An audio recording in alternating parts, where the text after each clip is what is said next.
This episode of The Smoke Pit brought to you by Grill Your Ass Off Seasoning. You can find a whole range of different flavors on grillyourassoff.com. Discount code SMOKEPIT to save yourself some money.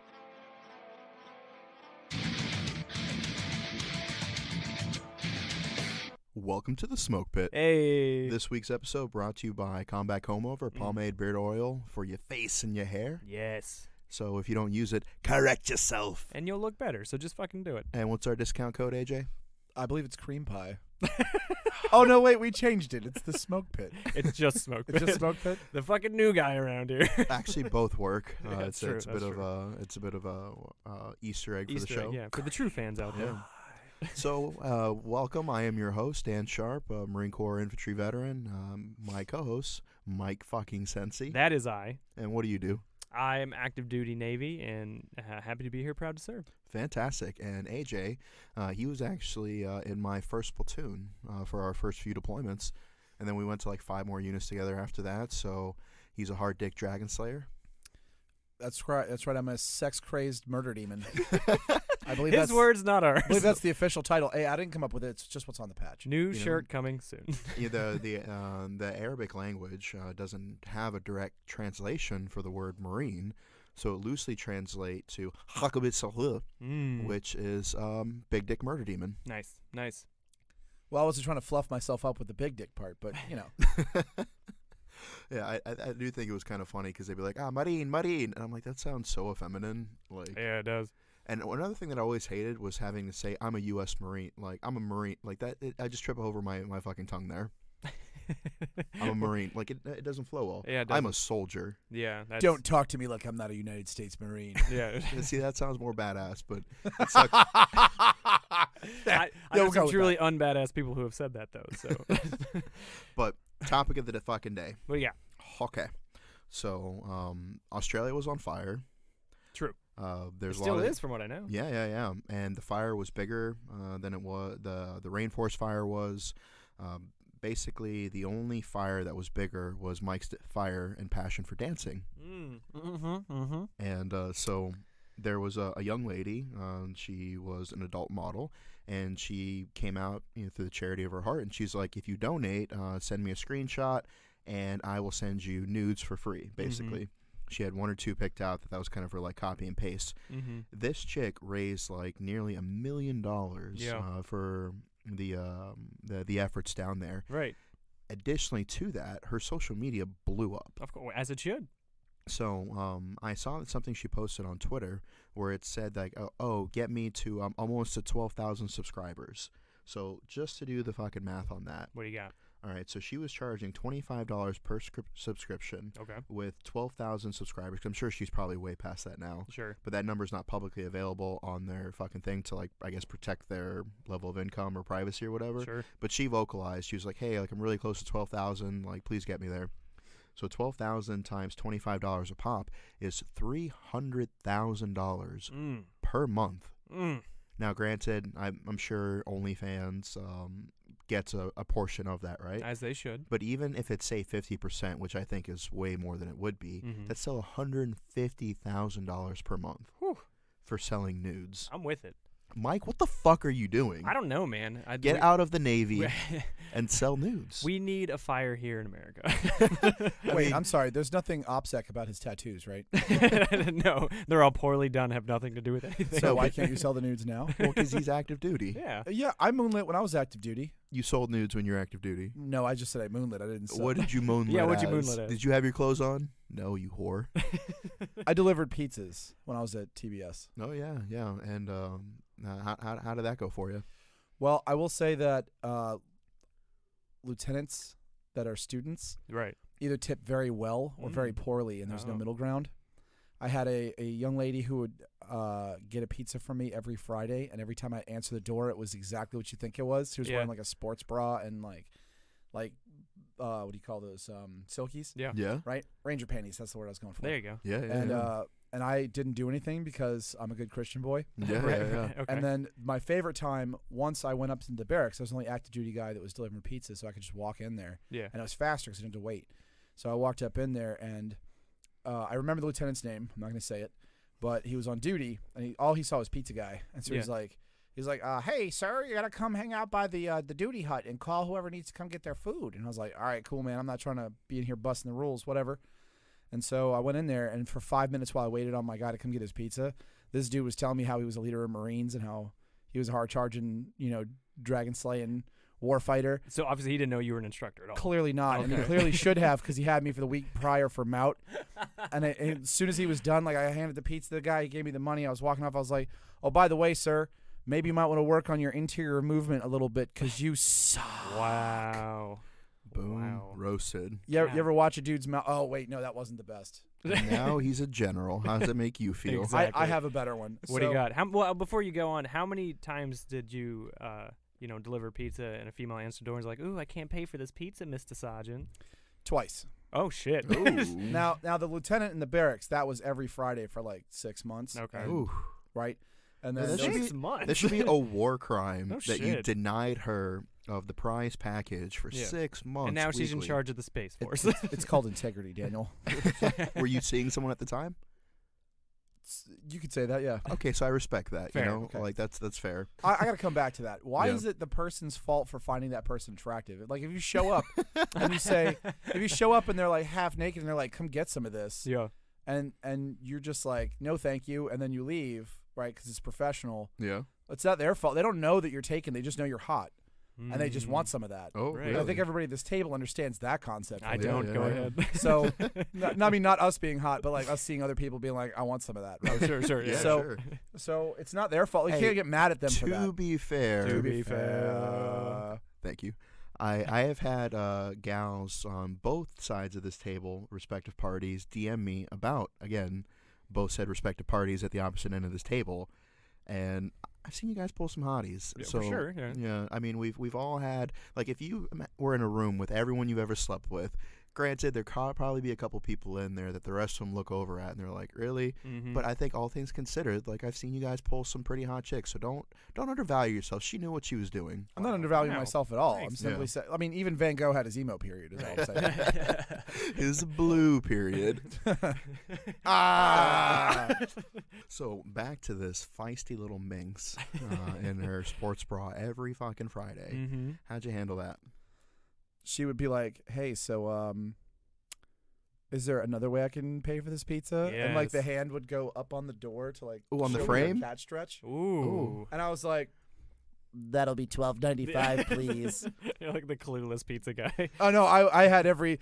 Look, I'm a little damp in the head area sometimes when it comes to that stuff, and like Sure. I've been flirted with before, and it goes right over my head, Mhm. and then someone will be like, "Dude, that chick was all over you." I'm like, "No, she wasn't. You're stupid." Yeah, she just want to pay for pizza, you dunce. Right? And I was like, she just obviously wants to use her sexuality to make me pay for it like an idiot, right? And then, Exactly. but no, with her, I was 100%. I was like, she wants it, but Yeah. I'm not a turd, so I was like, Mm. I'm otherwise off the playing field, ma'am. Oh, I didn't say no. that. I was I just was like, say, I hope not. I was just like $12.95, please. Oof. You What know, a deal for and pizza, though. The sad thing about that is she was the real first user of Hordash. Well, If she that was had been the service, then she would have gotten the service. I No, don't take she a had- job. I don't take a job and not complete it, Daniel. you were like the beta testing for Hordash, and you failed miserably. Yeah. If I was beta testing Hordash, not only would I have not failed miserably, Yeah. but she would have been. It would have been a crime scene in there, Jeez. So now let me and ask you this. NCIS would have been beating down my barracks room door. My the next day. God. Now let me ask you this question: are you still with the person you were seeing then? I am not. That was like So- a decade and a half ago. Mm. So you should have dumped her on the spot and then banged that lieutenant. All I'm Fair. saying. Fair. Yeah, but then I wouldn't have the moral superiority to stand there and talk about how stupid officers can be. Not all of them, Yeah. but some of them. You can still make that statement while having your balls drained. I'm just saying. Yeah, we've all been a bit hypocritical at one point in time or another. It's Very true. okay. Very- Like none of us are perfect. Yeah, that's right. Yeah. So to bring it back, and I guess lightning round as far as your opinion, in 3 or 4 sentences or less, do you think that the guys who were buying the nudes from this girl, do you think that they were simps or fools, or do you respect their decision? Well, as somebody who has been sent these pictures from myriad of people, she's obviously a very attractive woman. Yep. She did it for a good cause. I feel like, and she was obviously a willing participant and I think everybody's a winner in this. I'm with it. I myself did not buy these things, but those who did, good for you for supporting the wildfires. Well, against the wildfire, I guess. Well, no, the 150,000 minimum to 300,000 that she makes monthly, Yeah. that goes to her pocket. Yeah, the money she made for a charity, that I'm about. Yeah, right? yeah. I don't understand it, but I'm about it. She Sure. made money for charity, cool. Okay. But if you're making $300,000 off of nudes, you have got to be P.T. Barnum's like generational ancestor, because there's this new thing that kids are calling internet porn, Yeah. and it's free. Have you seen the nudes though? I mean, no, I haven't seen them. Give me a second. But at the same time, it's the internet, and it's got porn on it, and it's free. Well, see, the thing is that the porn isn't free per se, because they had to pay the actors. It's free to me, Dan. As somebody with friends in the porn industry, I will not have you sit here. Look, I'm glad they get paid, because Right. if you're performing a service, you should get paid for your Yeah. service, right? And again, this isn't a value judgment, because if I could just sit around having sex all day and getting paid ridiculous amounts of money for it, Yeah. that seems like a pretty good use of my day. So I kind of feel split with this, right? Sure. So like, I respect the hustle. As you should. If you are able to convince Okay. people Right. to give you absurd amount of money to to see your private content, then so be it. Mm-hmm. There's girls out there who are sending it for free, and to guys True. that they're not even like dating or whatever, and that's their choice. Like, if you have something, you can make money off of it. If you choose to give it as a gift, that's your prerogative. However, somebody sent me the pictures of her, Mm-hmm. and I was just like, "Oh, did you donate?" And he was like, "No." And I was like, "Really? Like, where did you get these then?" He's like, "Oh, well, I just found them on the internet."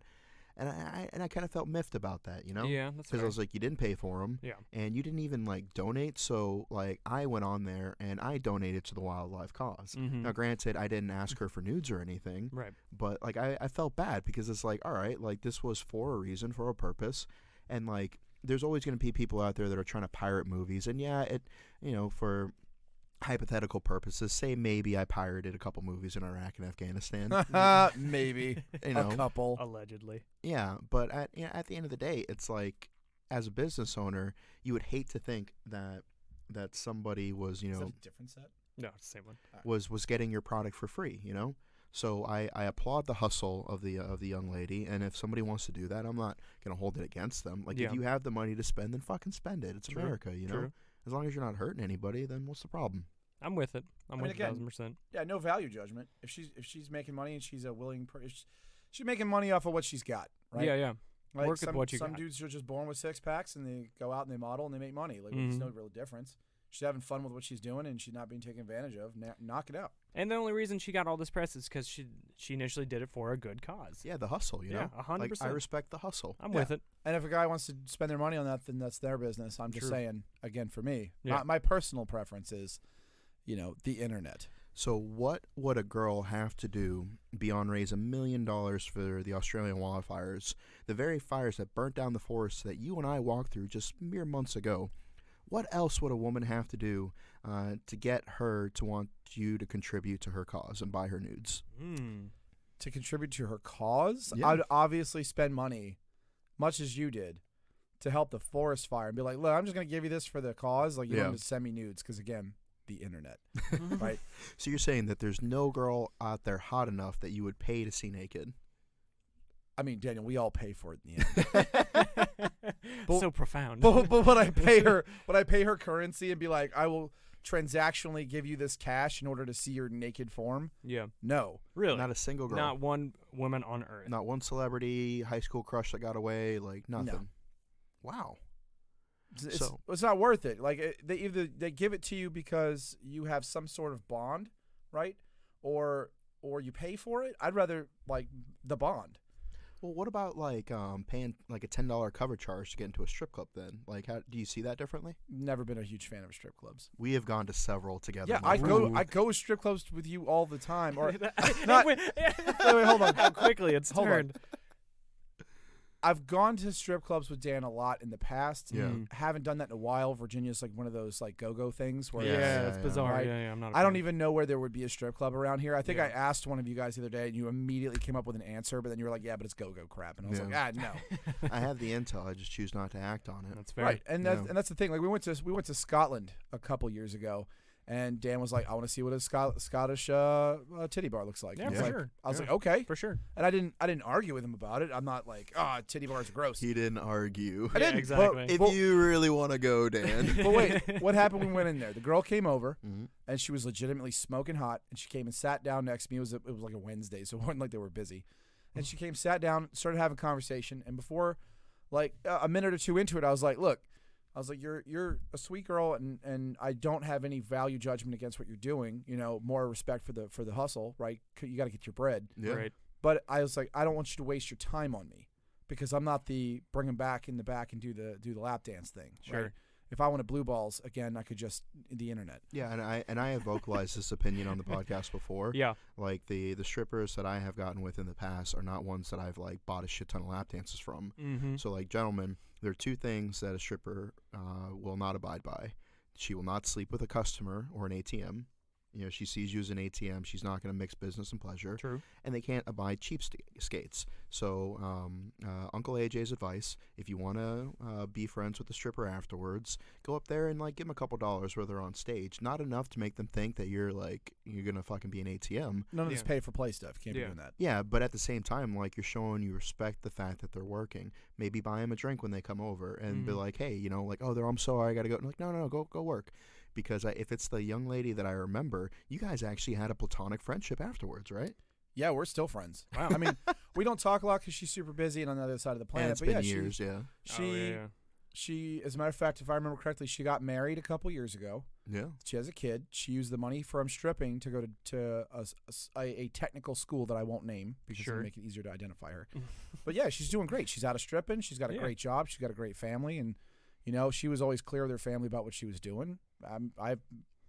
It's all good. That's a win-win. Never got up in that. Right. But that's not what my goal was. It's a sad end to this, but okay.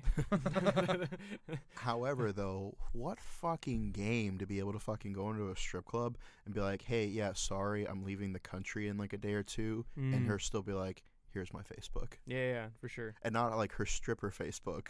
Yeah, like her actual, her people Facebook. Yeah, her real real name Facebook. That's fucking game right there. I went to one of the strip clubs that we're in talks with doing stuff in the Jacksonville area. Obviously, when I was St. Patrick's Day. Clear your calendar, Camp June. Yeah. We're coming through. It's gonna be viciously fun. So I was obviously an E1 boot right into the fleet, straight out of SOI, and I went to a strip club, and I wasn't the physical specimen you see before you today, all pale and muscular and tattooed, but I was just pale and skinny and untattooed with a high and tight. And I actually got a stripper's email at the end of the night. I didn't spend a lot of money. I had one backroom dance, and I was leaving, and she goes, hey, to the bouncer, she goes, hey, give him my email, which obviously I can get the Facebook through. So, and I knew I was kind of a piece of shit when the bouncer looked at me, looked at her, and goes, this guy? And she goes, yeah, him. And I was like, nice. But I think she's dead now. You mean the taller, more muscular guy behind him? Move, skinny nerd. No, but I didn't do anything special, but sometimes the connections are just there. So keep tipping your strippers. Yeah, and I will say that the value of strip clubs is that you get a little bit more confidence talking to a girl, you know? Very true, actually. Because you see guys that they're like, you know, physically impressive, but then when they just, you know, they go to talk to a girl at the bar or wherever, you know, they just whiff it, you know? Yeah. Like because a lot of times they don't have to work hard because they just take their shirts off and all of a sudden the women just swoon all over glares at Michael. I don't know why you're so rude. I'm not glaring. I feel glared at. I'm just saying. I feel objectified. I'm just saying that you're a beautiful flower, Mike. You should show them your insides as well as your outsides. Your insides. Let them love you for your insides. That's fair. And what you can do to theirs. That's fair. So, Mike, what do you contribute your overwhelming success with women to?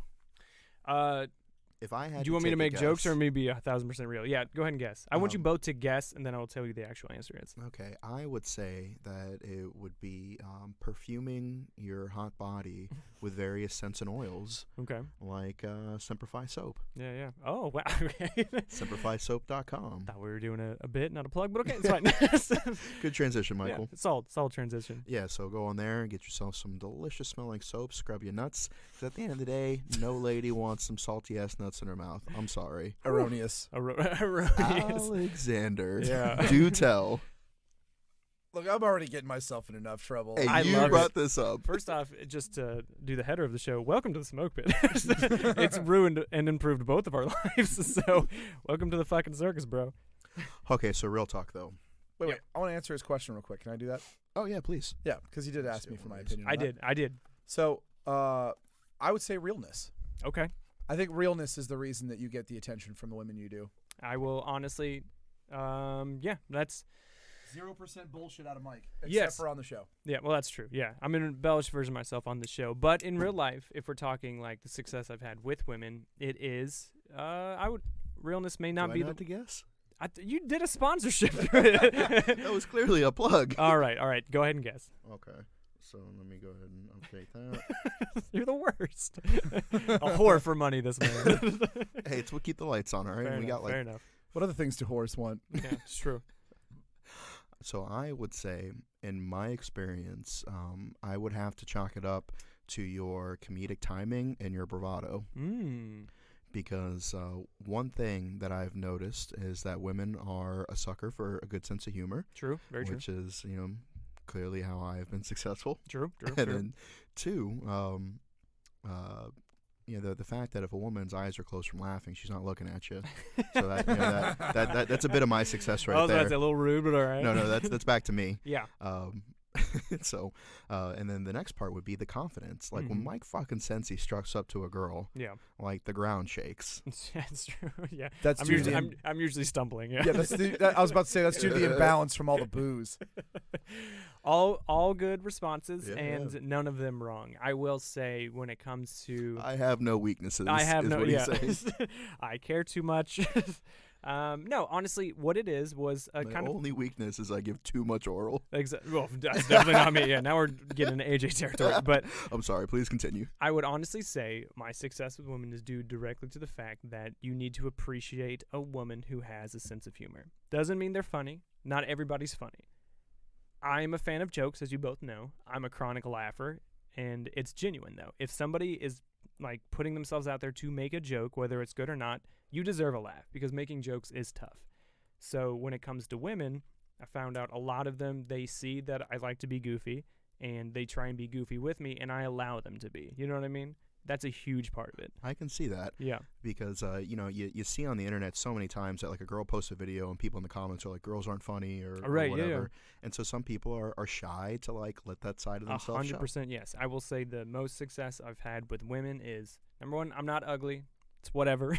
But also, To be fair, he works out a lot. I Yeah. got nothing to fucking do all day. So. Yeah, I'll give him that. Yeah, Like, yeah. I can't be like, oh, it's just this, that, and I'm like, no. Like, Yeah, yeah. if I spent as much time in the gym as he did, I would have been as successful Well, as no, he was. if I'm being 100% Although- real, yeah, I'm covered in tattoos. I have a decent body, depending on what kind of mental state I'm in. But also, it is 100%. You need to appreciate another human being's sense of humor, and that's just not for girls. That's for guys. That's a reason I was very popular as an RP in the Marines, because I would go from foxhole to foxhole, and I would laugh at jokes, and I would contribute.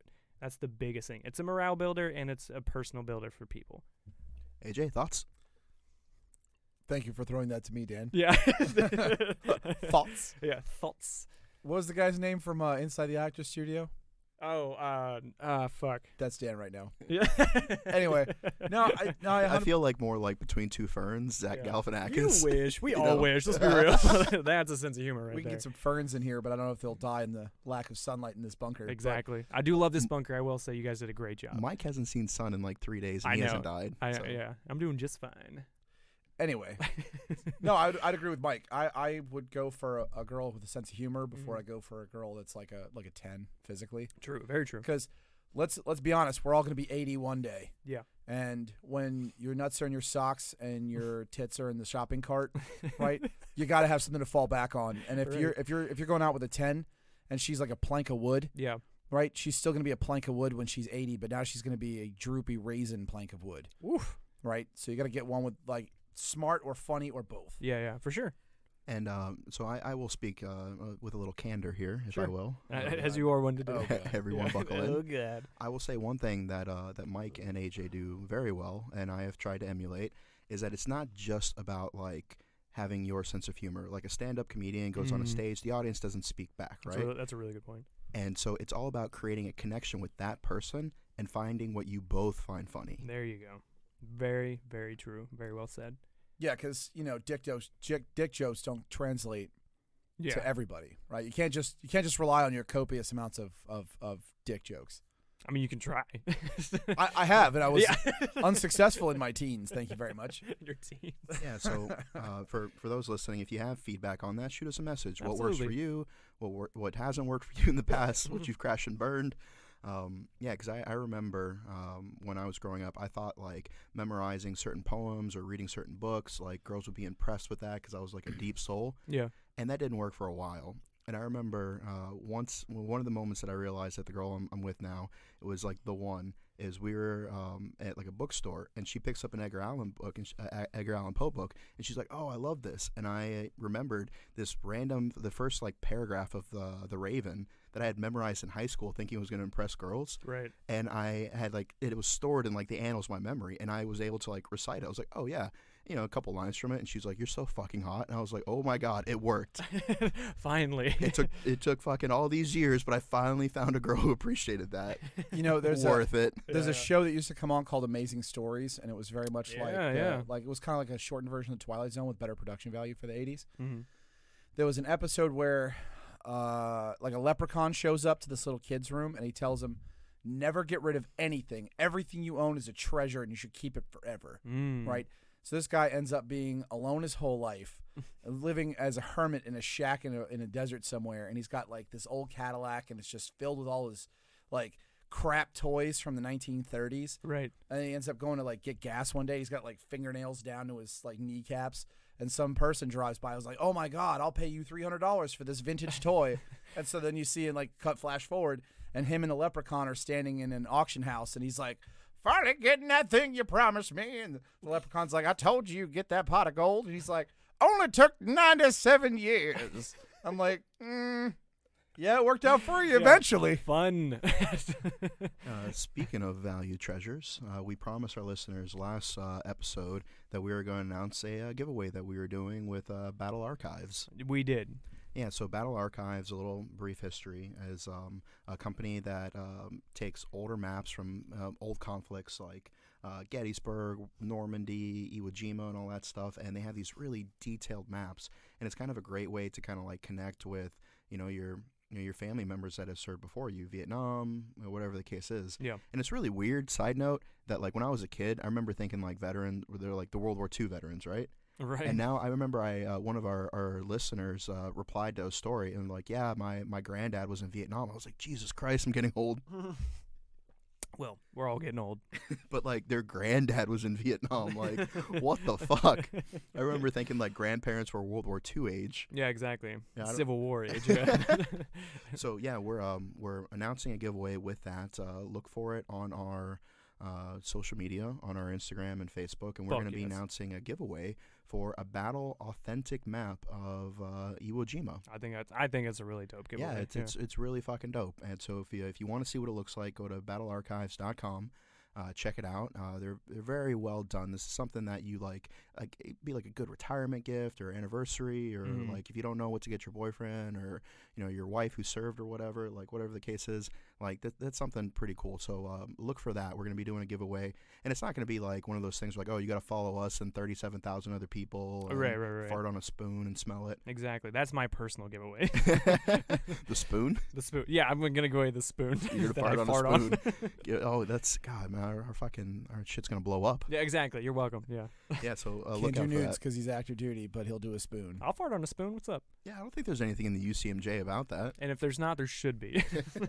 Article 134, shitting on spoons. 134 Sierra, shitting on spoons. Yeah, and to kind of riff off that a little bit, we got a message on the Instagram page, and this guy was like, I am on the cusp of blacking out right now, but I want to let you guys know that you guys have really helped me and got me through a lot, and reminded me to never stop fighting. Yeah, no, I'll pull up that message right now. I don't want to say the dude's name or anything like that, but shit like that always fucking not only keeps me going, but fucking gets me excited. You know what I mean? Like, the fucking people are always like, oh, the show helped me through this, and that. But when people are like real and genuine and in the verge of a blackout, which is their most intimate, I think it's awesome to get shit like that. Well, most intimate, about to fall on top of somebody. Either way. Well, either way. It happens. But I think. By the way, Daniel, you're welcome. Yes, you did save me in that and several other circumstances. So for that, I thank you. You're welcome. It's like the Bud Light Guy of the Week or whatever. Real Men of Genius. Oh, yeah. Real Men of Genius. You know that's the same guy that did Eye of the Tiger? Really? Not only is that the guy who does the Real Men of Genius commercials, that is the lead singer he's the one that did Eye of the Tiger. And he had most of the voice cameos in Halo 2. Oh, wow. Wow, That's impressive. okay. When you're in their early levels, when you're on the Yeah. ship and you hear the announcements over the intercom, that's him. And I'm glad you mentioned that Here we go. because I get car sick when I drive with AJ. And it's not that he's a bad driver. It's he's too good of a driver, and he drives to win. Like, whenever he puts the GPS in, it's like, oh, you will make it in 25 minutes. He's like, time to beat. Floor it. I always beat the GPS time. And he has a particular playlist of songs that he likes. Everybody has their taste, and one of them is the soundtrack from Halo 3. And I was like, that's not surprising because you drive your truck like you're driving a Warthog. Yeah. Erroneous, because if I was driving a Warthog, like, I'd be flying over other cars. I'd just be crushing shit on 95. Like, I'd be like, haha, Camry, you thought you were cool with your ridiculous spoiler. Not today. Not in this house. Not in this Warthog. Yeah, he drives like a UPS driver who promised same-day delivery, and it's 11:59. All right, Mike, would you read that for us? All right. From a listener. First off, I want to say I'm on the cusp of a blackout as I type this. On the cusp. But you and Dan and the podcast have helped me through so much. Whenever I have my lowest days, your message just hit home, and I remember to fight. Thank you. And so we always appreciate those kinds of messages, but I think what's really special of that is that the fact when he was at his most inebriated, that's when he was thinking of Mike. And whether it's the cusp of blackout or the cusp of orgasm, That's right. everybody thinks of Mike. I assume people are just edging themselves all day to all of our content, and right before they blow, they let us know. They let us know. That's right. Let us know before you blow. Hashtag. Wow. I like that. So, if you could give a formal, official Smoke Pit response to that individual, what would you say? Well, I did respond. I mean, I was just hoping that you could cover me while I look through the notes for the next conversation. No, Wow. Yeah, well, you know what? Fuck you, Dan. Anyway. Anytime I get messages like that, honestly, I'm really bad at responding. Dan's a little more poetic in his responses. I'm usually kind of overwhelmed because, again, I feel like we're cheating. We're just hanging out with our buddies and, making dick jokes, and people are resonating with it. So that means a lot. Yeah, and there's some times where we get fans who are a little overzealous. Sure. And I love those fans too. Yeah, but sometimes it's a little much, especially like if they're making certain things that are could be considered to be a bit forward in their requests and demands. Sure. Yeah, that's true. That's true. Yeah. And so Mike will be like, you know what, like I'm not even dealing with that, and then he'll like look back and like see like my response, be like, hey, thank you for your support, like make sure like you check us out on this, or anybody who could listen to this, and he's like, yeah, it's a pretty good response. So, yeah, I usually, if something's too much for me, I just go, Dan, help me, and then he's like, okay, I got you, bro. Another DM that we got was from an individual who, after listening, well, I'm not going to credit the podcast for it, but it's something that we had said on the podcast, and he reached out to us, and he said that he had started an EMT paramedic group that hangs out in the mosh pits at hardcore shows to be able to get injured moshers out faster. That's fucking awesome. So instead of just like hanging out in like the med tent or whatever, they actually like will fucking rage. That's the difference between like the H&S docs and the line docs. Like some of them are stacking on the door with you, and some of them are just waiting to receive you. Yeah, and I kind of wonder, like, how many of those casualties do you think they caused? Oh yeah. Well, I don't know his whole life story. So he's either on the perimeters, like looking for people falling over, or he's in there throwing bows like a savage. Exactly. And I love both of them. Hey, because that's one of those things. Like that's very U.S. government, and I might be mistaken, but I think they're actually from Canada. Shout out to our Canadian listeners. Love you, Canada. Yeah, apparently they fucking rage. You know? Yeah, well, Canadians rage. Hockey sticks in the mosh pit. You know? Don't you know? Yeah. Well, Yeah, that's they go through a whole hockey game without saying sorry once. Yeah. Fucking riot. Yeah. Absolute riot. Yeah, and so like the thing would be like, man, like the last 3 shows we haven't had any casualties. Time to justify our existence. Give your balls a talk, tit fucker. Yeah. So that's pretty cool. If you want to check them out, it's the Hounds of Hell Pit Crew on Instagram. Oh yeah, they have the Into the Pit podcast. Yeah. Have you guys received any DMs that kind of stand out to you? Recently, I mean, I've got an influx. That one was just a big example, but I mean, I can search through, but not really. AJ, I think I don't get as many DMs because I've only been on a couple episodes. What with my being gone and all. So what is your Instagram so people can send you messages? Yeah, welcome to the show, AJ. Let's get you out there. I've seen me. I'm pretty out there now, thanks to Daniel. But let's see. So my handle is @Apollo3031. Nice. Right, and I'll give you an example of one of the messages I got. And let's see, where's she at? You say she as in like the name of the message, or it's a female? She is in a female. Nice. And I do not know her, but I received a message from her. This was like June of last year. Oh, wow. Okay. And she just said, I just wanted to tell you I thought you guys were so funny on the Smoke Pit. Y'all are unbelievably hilarious, and you make my day better. Aww. And I said, thank you. I'm told we're dry, but that's kind of my specialty. And she said, I enjoy y'all's sense of humor and impeccable comedic timing. And that was it. Like, that was the end of the day. Did she write for the New Yorker? Who was this? Well, no, I'm just saying, like there was no, hey, you want to come get some of this? Well, no, that's not always that's my how it point. goes. You expect kind of a 33, right? Like, you get 1/3 is people being inappropriate, 1/3 is people being real, and 1/3 is people just trying to get the plug in. Sure. Right? They want you to plug them. Fair. And for the most part, I've only occasionally gotten the ones that are drunk, and they're usually like, "Oh man, you guys are great. The other two don't answer me. You're kind of on the show sometimes." And I'm like, that is erroneous because I answer a lot of DMs. I will stick up for Dan. Dan is the best. No, I'm not saying that. Yeah. I will say right now publicly, I have so many message requests. I'm trash at responding to the fans. I don't have the time of the day, and Dan does trash. respond to a lot, but there are times when he is human and requires sleep. Right? That's right. Yeah. So normally there's only 3 people that will like message me that time, like 3 a.m. Right. And it's usually Dan, or one of my friends from overseas who forgets that there's time zones. Well, it's fair. Yeah. So, but occasionally I get some drunk dude. It's like, oh man, Dan's not messaging me, and I really wanted to pimp out with some of you guys. I'm like, yeah, it's a Tuesday, bruh. Put the Tito's down and go back to sleep. You have a job to go to. I got one the other day, actually, like within the last week. That was like, he was saying something, and before I even had a chance to message him back, I got back to it, and then he was like, "Oh, never mind. Dan was faster." Absolute throwing shade at me. I'm sorry. Okay, I'm sorry. Yeah. So I will say that if you are trying to get a hold of one of us, like AJ said, we are human. We can't get back to everything, but say more than hey. True. Yeah. Have Please. something to say. We will more likely to respond if you're making a meme of one of us. I spent 10 years in the desert. Don't give me that dry bullshit. Yeah, but I think it's funny that you say that because I don't believe that women think that you're dry because when you speak, no woman is. Oh, man. That's my point. I'm supposed to be the dry one, not. Look, don't. This goes for anybody in any context. Sure. Right? It doesn't matter if it's like platonic or 2 dudes or 2 women or whatever. Right? Or dating or in a club. If your opener is, hey. Yeah, for sure. And you're under the age of 25, maybe that'll swing because you got hormones in there, right? If you're over the age of 25, you should know better. I'll give you this. If it's a hey, then it's a no. If it's a hey with multiple Y's, you're probably drunk and I want to talk to you. Let's be real.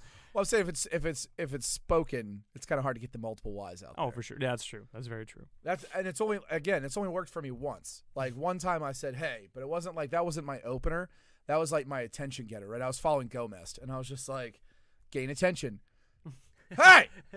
And the two girls, like, their heads whipped around, and I was like, hey, what's up? Where you going? Yeah. What you doing? You want to go hang out? But, like, I had something. Yeah, it really worked. Yeah. I had something else going for me. I was in my dress blues, which means I could have looked like, Eric Stoltz from The Mask, and I would have been fine. Absolutely. I was like, plus, I had a follow-up. So you can do it as to gain attention, but if all you come was, hey, and then the other person has to talk, nah. Back of the line, short bus. It's a nah for me, fam. So like I would like to circle back to the mosh pit thing, because I don't think that like there's just so much there that I have. There's a lot, yeah. That I want to get your guys' thoughts and opinions on. Yep. So one thing that I see a lot of, like, military guys kind of like bashing females about being in combat arms and stuff, Sure. is they're always like, oh yeah, like, what if I get hit? Can she carry me 2 clicks to the medevac? And I'm like, fuck you, dude. Yeah. Like, if you've been a part of a real medevac, like, unless you're some fucking brawlic motherfucker, usually it takes fucking like 4 people to carry a casualty through the fucking shitty muddy fields. Yeah. With all the gear on, and like you're already fucking exhausted, because it's not like you show up like on fight day, right, where you've been training for this, you're hydrated, like you only have to perform for X amount. Like, you could take a fucking casualty on fucking day 12 of an op, and you've already sweat through your fucking camis. The worst part about real contact and real human stuff about war is it always happens when you really don't want it to. Yeah. And so that being said, like say you have some fucking big dude go down hard in the mosh pit, right? Sure. Like, he blows out an ACL, or he fucking catches a vicious elbow from one of the EMTs, like, and he goes down hard. Yeah. And then you imagine the fact that, like, for the most part, like, I haven't been in a mosh pit in like fucking since I was in high school. It's been a minute. Yeah, because like I don't feel like getting punched in the face anymore. You know? I don't need some tween uppercutting me. It's about 2 years. Yeah. I was about 2 rows back from the front, and while I don't usually participate in group fighting for no reason, when people are slamming into you from other directions and you're trying not to be part of it, like, and the people at the venue were like, no mosh pits, no fighting, and then they're like, mosh pit, and you're like, you know what I'd really like is not to get kicked in the back of the dome more than once. Yeah. I think I start throwing people like meat darts, and at that point, you earned what you get. I'm just here to see Silverstein. Everybody relax. And so, can I go to a Sting concert in peace? I bought the slacks. I've been doing the tantric music. I've been doing the edging or whatever it is Sting does, so he lasts for 45 minutes. That's how he lasts so long. I knew it. I knew you edged, you edging motherfucker. So, like, all things considered, like, I'm a big dude. I weigh like 275. It's gonna take more than one motherfucker to get me out of a mosh pit. Are you really 275? Yeah, You look good for 275. Thank like, you. legitimately, yeah. Yeah, they're Well. about 10 pounds of that's the hair. Yeah. I mean, despite underneath the layer of up armor, there's Right. there's some muscle there. I'm with it. Why do you think we have Combat Comb Over as a sponsor? He uses 2 cans per episode. Well, it's also just a solid product. I mean, yeah, it's a very solid product. I mean, look at that. I don't even have any product in right now, but imagine how good it looks when I do. It's like 8 o'clock on a Monday night. Like, we were why would I literally be just done up? sitting there watching Brooklyn Nine-Nine. Like, we weren't getting ready for this at all. Well, Yeah, Mike and I had a long day. We did. oh yeah, modeling is so hard, super difficult. To be I was fair, I was in class. yeah. And I was in class. I was sitting there listening to all these presentations about crap I don't care about, Yeah. and waiting for my turn to go up there and trying not to look like an asshole. And I kept getting all these notifications of, look at Mike doing the Marilyn Monroe in body armor and All a right. sweat and a hoodie. You know what? I'm going to tell you this because you'll empathize with me, AJ. I showed up I looking already like know where you're going. exactly looking like a bag of whatever Mike is today, and then Dan's like, "Oh, you want to do some modeling, some pictures, do this, and this." Really hooking me up, being a bro. But then took me to his office, and I was kind of like, "Sorry, I'm unprepared." He's like, "I told you about this. You do not tell me about that. All right? You do this thing where you drag us in situations, you help out your bros. You're an absolute bro, but then you justify it by going like, "Oh, I totally told you about this," when you did not. I 100% remember the conversation you guys had yesterday, which is I was surprised when I saw the modeling shoot because I remember specifically sitting on the couch and I was working on my class, and this one comes out and he goes, "Hey Mike, you want to go into a Speedo with me tomorrow so we can like take a look around?" You were like, "Yeah, okay." Yeah. And then we got on some conversation about some stupid thing like we normally do, and that Right. was the end of that. So unless he came down at like 3 a.m. and was like, "Hey Mike, Yeah. we're gonna do modeling tomorrow. Exactly. And then he tapped Make me on sure the your butt. ball hair is coiffed." Exactly. All right, And then so now y'all ready stroked for his the hair, truth? stroked his hair lovingly, and then went back to bed. I have been partnering with a company called Espeto. Great They fucking company. they make body armor and they make ballistic clothes. Like you can get level 2, level 3 armor put into your shirts, your undershirts, your tank tops, your suits, like John Wick. Yeah. And Their John Wick suit's pretty boss. Yeah. And granted, what if you get shot with an RPG in the face? Like, oh, you're gonna fucking die. Okay. Yeah, exactly. Get over it. It's one tool to fucking use. Like next time, either you or I go to divorce court, like we'll probably want a ballistic suit. That's fair. For a point of order, I'm kidding. That would not happen. a titanium plate, right? There's several kinds of body armor, like hard plates on the market. And there's several different purposes for each. Like steel will take multiple hits, right? But there's less impact absorption. Ceramic will take more impact, but it only takes so many hits before it cracks, right? And titanium will take a lot more powerful hits. So you could take, hypothetically, a 50 caliber round to the chest if you're wearing a titanium chest plate. Okay. However, there's a little thing called kinetic energy. And so if you take a 50 caliber round to a titanium plate, yes, the titanium plate will stop the 50 caliber round from going through as long as it's the right one. But the inside of you is going to look like a jelly donut, so what's the fucking point? Well, my point is, if I ever have to go to divorce court, I'm not going to divorce court, right? Ooh. Because no plate in the world will stop a 50 cal. Whew. Yeah. Okay. I know. Yeah. I'm kidding. Whoever wants to shoot AJ. I'm obviously kidding. I've never shot anybody who didn't deserve it. Yeah, Legally didn't deserve it. I like the line from Malcolm Reynolds in Firefly where he's like, the doctor was just like, oh, I thought you were going to shoot me in the back. And he's like, if I ever shoot you, you'll be armed and you'll be facing me. Yeah. Hell, fuck yeah. You'll be armed, you'll be standing, and you'll be facing me, I think was what he said. Yeah, and so... so Espeto has like they sell plates, they sell all kinds of stuff, and so they were looking for ambassadors, and I was like, hey Mike, would you like to be a part of this program? Yeah. Like we can go in there, we can get you fitted for a suit, you'll get that, you get your discount code, they have a great program, right? They do. It's not creep. No, it's not. And so I told Mike, hey, we'll go in there, we'll get you fitted for a suit. And then it was my fault for not reminding him of what I already said. You said fitted for a suit. You didn't say make sure your ball hair is coiffed so you can go in there and be a model. Okay, first of all, he doesn't have ball hair. I don't, yeah. Smooth. Well, and second of all, he wasn't even wearing a T-shirt under his hoodie. I'm wearing the hoodie that I have now with no T-shirt under. He just got back. I assumed his... Exactly. Oh, that's right. I forgot Navy. They have time to coif their... Oh, my God. All right. We won't... I mean, fair, look, but if the worst hit I have on you today is that you were deployed and didn't have time to shave your nutsack, his nuts are shaved. They're he always shaved. has time for that. That's my point. They're always shaved. Yeah, so we get in there, and this guy is trying to fit him for this handmade Italian wool suit. I will say, very nice suit. Yeah. And fucking he's like, mint. Fucking mint. And he's like, I am not wearing a shirt under this. Yeah. And he looks at me, and I was like, I am so sorry. Exactly. Wait, you didn't give him a shirt to wear? I thought he'd be wearing a shirt. I'm saying you didn't have like another shirt in your truck somewhere? He drove. You didn't have another shirt in your truck somewhere? I just got back. No, his vehicle looks like a rental car that he's had for like 2 or 3 days. I never get to drive. Mine also looks like that, but I also keep an extra, like a gym bag in the back of my truck. For what, AJ? Because I work 2 hours away from where I live, and sometimes I go down there, and I go into the training area, and I come out looking like I just got out of a house fire, and I need to, look. Okay, I'll give you a quick story. There was a time I was at Quantico, and we went to the No Shit FBI Academy for this thing, and we were doing this Mosh house where they were coming in to try to like rescue protectee who had been snatched. Okay. And they get back there, he's mooshed up, and he's got like for those of you who don't, moosh gear is like fake injuries, and they usually like look very hyper realistic, and they like shoot fake blood and whatnot.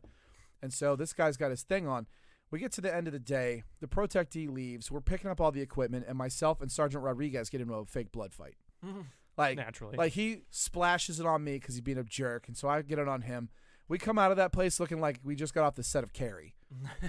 And right when we come walking out, both of us soaked in blood wearing man dresses. Yeah. The battalion commander and the battalion sergeant major come walking up, and the battalion commander just looks us up and down and looks right at my my company commander and says, hey, make sure they get showers before they drive home so nobody thinks they were, in a murder. And I did not. Fair. Now, I was driving through traffic in Stafford, like waving at people driving by. And naturally. Kids were screaming and women were fainting and driving off into the embankments. And I was like, I don't get it. I'm a nice guy. What's the deal? Right, the murder. No, that was just your driving. That's why they were going. I was just about to make that joke. They assumed because of the driving and the blood that I was trying to drive away from a crime scene. Yeah. So that is why I keep a gym bag, because then I could have showered at work and put on people clothes and not looked like I just murdered, dozens of people. Okay. So that being said, I'm holding my tongue right now. Yeah, no, yeah. That being said, having to have 2 or 3 people to be able to pull you out of a fucking mosh pit, like, I wonder what the kind of drills are for that, And do you go in immediately? And from like what I saw, before I got railroaded, the last hardcore show tickety. that I went to, like, if somebody fell, like, whoever was nearby just reach down, grab whatever the fuck they could, and they like throw you back up in the air and like try to help you land on your feet. Like, you go down and like somebody will grab your jeans, somebody will grab your shirt, somebody will grab under your arm, and like 5 or 6 people will like lift you back up and like try to position you so that way, because we're not cats, we're not gonna land on our feet. True. So they try to position you that when you come back down, like, you land on your feet. Mm-hmm. So I would think that, especially being Canadian, that people would be very receptive to the idea of getting the person who was hurt out. However, I don't think that's always the case. No. Well, here's the thing: since the last mosh pit you were in was for a Bach concert, live by the original artist. Mudvayne, actually. Do you remember that song "Dig"? Yeah. So anyway, the last time you were at a Mozart concert, live, listening to the original artist, and you were in a mosh pit, and you guys were banging yourselves against each other. He's older than me, ladies and gentlemen. I just want to throw that out there. Barely. But chronologically older, physiologically much. Just for references, as far as like the audience is concerned, do you remember the show The Three Ninjas, or the movie show? Of or course. the movie show? The movie. One of those movies. I think there was a TV show afterwards. I think I'm winning here because he just said, back in the days of those moving pictures. Of those talkies, yeah. The TV movies. So you remember, I forgot the names of them. So like you had Colt and Tom Tom and... Colt, Tom. Old man literally fell asleep during the podcast. Exactly, Fell asleep listening to you talk about Three Ninjas. Colt, Tom, and what was that one? Yeah, could you look that up while I wrap this up? Anyway, while you guys are looking at that. Yeah, so that's kind of the age disparity between us. Like, AJ is the oldest, I am the middle child, and Mike's the baby. I'm here. Mikey. Hey. And I will outlive you both. I mean, probably. I didn't expect to make it to 30, so. Yeah, because it was also like Surf Ninja. I think the age gap was pretty much the same there. Yeah. Anyway, I think nowadays, to the original point. Yeah. Nowadays they don't mess around with that stuff. There's insurance stuff and there's venue damage and all that crap. So like nowadays, like you get in a mosh pit, as soon as they see you swing anything, like there's 3 security guys yanking you out and you're done. Like you're getting booted. Yeah. Did you get an answer? Rocky, Colt, and Tum Tum. Rocky, Colt, and Tum Tum. Yes. Yeah, so he's Rocky, I'm Colt, and you're Tum Tum. Adrian. I always felt I was more of a Colt, but that's fair. It's whatever. No, it's not your I mean, fault that Tum my Tum, parents fucked before you did. Well, that's fair. But I feel like Tum Tum was always just the comedic kid who used to eat a bunch of food and jelly beans and shit. Shit, I am Tum Tum. Never fucking mind. We were watching a Saturday Night Live earlier, and a sketch came on. It's like, "Are you drunk again, about to order food?" And I snapped my head over to Mike. Viciously attacked. I wrote like, I'm attacked. A strongly worded letter. Yeah, no, he didn't do that. He looked over. He was like, squints hard at the screen. Go on. Yeah. What? I thought it was a real commercial. I was very ready to invest. That's right. Oh, fuck yeah. He thought it was a real commercial. Assets. He thought it was a real commercial on YouTube because I don't have cable. Yeah, so like I guess to wrap that segment up is like, I'm already too fat to kidnap. So like, new shirt. Yeah, and like, cause I that is one of the perks about being a larger guy, is that like it's gonna take 3 or 4 fucking people to like carry me out of an alley. You know? Yeah. And so like I can only imagine if I'm all sweaty and greased up from being in a mosh pit, and I'm probably wearing some ill-fitting fucking Metallica tour shirt. You're all high on the music from Avril Lavigne. Yeah, and so like it's gonna be fucking hard to get me out of there. Dan was a skater boy. So one of the things that AJ has taken an interest to, for no particular reason, is evac harnesses. Okay. Things that you can wrap around people. and use that to pseudo get them out of bad situations, whether it's a fire and they're passed out or it's a casualty. It's kind of like a makeshift litter, if you will. Right. You know, AJ? According to the doctrine, dragging dead weight while crawling can be extremely difficult, if not impossible at times. And there is a technique available that will allow even a small adult to drag a much heavier person while crawling. Okay. You can make drag harnesses and chest harnesses and all that stuff out of basic materials, ropes and tubular nylon and whatnot. It's an incredibly good skill to have. If even at home, if there's some kind of fire and you need to drag somebody out of your house, there you go. But one of the things we started doing right before I came back from overseas is I have a thing. Everybody has different names for it. We call it a tiger tail, and it's basically a piece of like tubular nylon with elastic in it, and it's got D-rings on both sides, like carabiners. Okay. So you have one clip to your gun belt, and you have the other side clipped loosely onto wherever, and you can hook that onto someone's troop dragging strap on their body armor and just drag them. So, I mean, in a mosh pit situation, if that's what you're going for, like, yeah. Yeah, as the team medic, do you think that would be effective? It would depend. I would imagine that you wouldn't even need one because the kind of people who usually go to mosh pits usually have chain wallets, so you can just grab the chain and yank. Wow. Way to stereotype. Look, I'm not saying that everybody who goes to a mosh pit has a chain wallet, but I'm saying everybody at a mosh pit seems to have a chain wallet. That's fair. That's fair. But yeah, you know, you get a tiger tail. I mean, I don't think that would work in a mosh pit environment. It's too crowded. So if you clip them and try to drag them out of there, you're going to hook on. Yeah, they're going to come, but they're going to get trampled by everybody else. As long as they come. The biggest the When biggest have problem, you ever cared if someone besides yourself came? I'm listening to Asia. Shut what up. has he ever cared if he came? That's good point. That's all he cares about. Nah, I don't even care about that. Yeah, but in all seriousness, like a mosh pit, your biggest fear in a mosh pit is getting trampled. Yeah. Of course. Like if you're on top, yeah, you're getting a finger where you don't want it, but at least you're not getting stepped on to death. Oh yeah. Speaking of that, I remember I was at a mosh pit with a high school buddy of mine, and he got the bright idea to crowd surf, and we were at the House of Blues in Orlando because of course we were in Florida. Trash. Sorry. Oh my God. We're not gonna do Battle of the States. Go ahead. Oh yeah, because I'll win. No, wins. Look, just because one of my favorite fictional commanders has a nickname from your state does not make it better. Indiana's the best. I'm sorry. Go ahead. Yeah, and so he was crowd surfing, and there was like this small three set of stairs that kind of like led down more into like the show floor. But it was very unnoticeable. I don't even know like why it was there. Right. It was clearly a safety hazard, but that's where the crowd chose to drop him, and he landed on his back right on the fucking stairs, and he was fucked up. Yeah. Because like he was a fit guy, and he was young, and one of the poor things about aging is that when you fall, you don't bounce like you did when you were a kid. Yeah. You thud. And when things break, they stay broke. It's very true. And so he hit so hard that he fucked up his back. And I remember having to pick him up and like carrying him out of there. And I just like a great point, you know, like crowd surfing, like that's another huge fucking hazard, you know? Yeah. And getting fingers everywhere. And we were watching the Super Bowl, and I think it was like Shakira was crowd surfing. Yeah, she was. And like I looked over at AJ, I was like, "Oh my God!" Like everybody's got fistful of booty meat. But then I noticed that the people carrying her were like uniforms, like her crowd. Yeah, like people, like her people. Posse. Yeah, I was like, that's the only reason she's not getting violated 10 fucking different types of ways.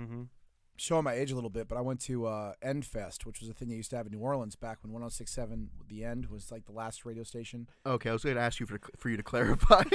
So let me tell you about how old I was. We had a fest called End Fest. Exactly, yeah. The end of everything. No, 106.7 The End used to be the Oh, The End, Echo, November, Delta. I thought you said N as in the letter singular. So did I, yeah. No, I'm from Louisiana, not that part of Louisiana. I'm just saying, if you're the Anyway. head wizard at Infest, it's cool, bro. Okay. Anyway, so it used to be 106.7 The End was the last radio station active on the dial, right? And it was the rock station that everybody listened to. Now it's some trash stadium country nonsense, but I don't go to New Orleans anymore anyway, so it doesn't matter. Fair. But they used to have this big music festival thing every year, and it was called End Fest. And you'd go out in the mosh pit, and if you came back with most of your clothes, you consider yourself lucky. Like, nice. I had a buddy of mine that came back with, like, he had his shorts and he had his chain wallet and that was it. Yeah, and I was like, "Where'd your shirt go, Ian?" Yeah. As a matter of fact, now that I'm looking at you, you and Ian looked a lot alike. You look like Tom Holland. Yeah. Yeah, something like that. So only he's balding now, and you still have that full, luxurious head of hair. I do. This is dirty hair. Yeah. Yeah, but so Holland comes, or not Holland. Ian. Ian comes back, sans everything but his shorts, and I was like, "Man, that seems awful. Let me go do that," because I was young, and I was like, stupid decisions, yeet. I go in there, and they picked this one girl up, and she was in the official uniform of the Big Titty Goth Girlfriend. Oh yeah. Right, with the choker and the short shorts. Oh, of course, or the short, like the mini skirt that covered almost nothing. Yeah. And I got to tell you, she looked, when she got down, some people did some things to her that was inappropriate. Woo. That's unfortunate. Like, It is unfortunate. A, you should be able to crowd surf without people doing that to you. Right. And I'm never going to victim shame, but I will say as a forewarning, if you're going to crowd surf, wear something that people can't put their hands where they don't belong, because people are filthy animals. Speaking of, Yeah. I'm sitting with two of them. Hey. Yeah, so great advice from our team doc, AJ. If you're going to crowd surf, don't wear coochie cutter shorts. Fair. I mean, or do. I mean, live your life. I'm just Yeah. saying, understand that people are disgusting, filthy animals, and they're going to do disgusting, filthy animal stuff. Speaking of, I would like to take into our next segment where I have spent a lot of time with AJ, and throughout the last year or so, and 60 episodes of the podcast, Mike and I have gotten to know each other very well. In addition, so after a brief commercial break, I am going to pose a question to one of you and give you a story that is true, and you have to guess if that happened to me or if it happened to the other person. Ooh, I like it.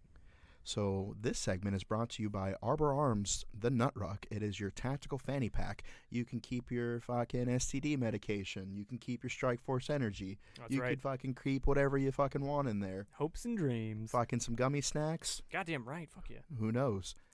And whatever you want in there, and it's fucking modular and has all these different configurations. There's one option where that you can actually put your fucking gun and some magazines in your fucking fanny pack, because sometimes you don't fucking need everything in your kit for every mission. So like maybe leave it behind or take it with or pass it off. Do you, boo boo? I'm not here to tell you how to operate. Right, that's right. Backin'. So arborarms.com and look for the Nut Ruck. Okay. Huh. Alexander. Daniel. Sometime in the last few years, you've been deployed quite a lot, and you haven't heard of all of my escapades. Which is, I really feel a failing on your part. No, one time Mike flat out told me, he's like, there's things I'm not going to tell you. You don't know everything about everyone I've been with. And I was so wounded. Because, like, y'all know me. Like, if a girl fucking, back in the day, if she waved at me in traffic, like, both of you got a fucking text. Well, you wrote a haiku about it. I'll also tell you, just because I know Mike's on the same page with me with this. Yeah. But I told him, like, I want to say way back, like 2013 or 2014, he asked me about, like, cool operator stories, and I was like, well, I don't really have a lot. I've only been doing this for a little bit of time. Sure. And so I told him this, like, one kind of story that was, like, really one of those. The fun stories are all the ones where you did something stupid and you lived, but you looked like an asshole and it was funny. True. This was not that. Like, I totally made these French guys look like a pile of shit. Oh, wow. And it was a funny story, but, like, ever since then, I don't tell him stuff because I don't want to worry him about things. And when we hang out, we don't have a lot of time, or at least we didn't while I was overseas. True. So, like, every time I come home, over the last year, he's been like, aren't you coming home for good soon? I was like, yeah. And he goes, good, you need to tell me all your stories. And I was like, I can tell you in 22 years when they're declassified. There you go. Okay, so Alexander, Daniel. sometime in the last few years, Yet. either Michael or myself matched with a girl on Tinder and forgot that we had already fucked her and didn't realize that was the case until we got to her place and our phone connected to her Wi-Fi. Michael. Correct. Oh, I knew it. Listen. First of all. Yeah. First of all, erroneous. Be that as it may. Okay.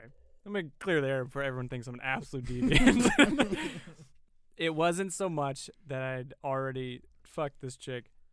I had, but I had been to her place in a joint operation, if you will. A gangbang. Okay, no, not a gangbang, but like for like a party kind of setting. And I went this is actually the same girl who I went to her place for a date, and she had a service dog in training, so it wasn't fully trained, but she was sitting it to be trained, I guess. And I sat on her couch, and I used to be I'm still full of anxiety, but much more a couple years ago. And I sat down on her couch, just kind of nervously sitting there for first date, and her dog came and laid at my feet and just sat there. And she's could tell. Yeah, and she's like, "That's weird. He's only trained to do that when people are super anxious." And I was like, "Me? What the fuck? Whatever."